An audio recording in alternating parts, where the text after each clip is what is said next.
বিশ্বনবী পাগলের মতো একবার হাউজে কাউসারে যাবেন, একবার সিরাতে যাবেন, একবার পুলসিরাতের দিকে, একবার হাউজে কাউসারের দিকে পাগলের মতো দৌড়াতে থাকবেন। তার কোন গুনাহগার উম্মত যাতে জাহান্নামে ঢুকে না যায়। কিয়ামতের ময়দানে ওই বিভীষিকাময় সময়ে মুসিবতের কালে মানুষগুলো পাগল হয়ে বিশ্বনবীকে খুঁজতে আরম্ভ করবে।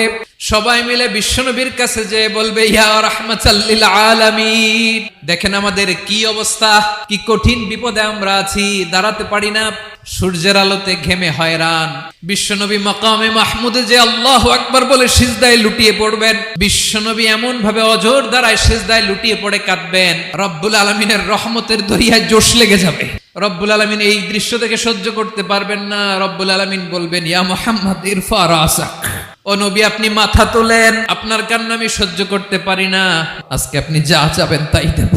ওয়াশফা তুশাফা, যার জন্য সুপারিশ করবেন তার সুপারিশ কবুল করে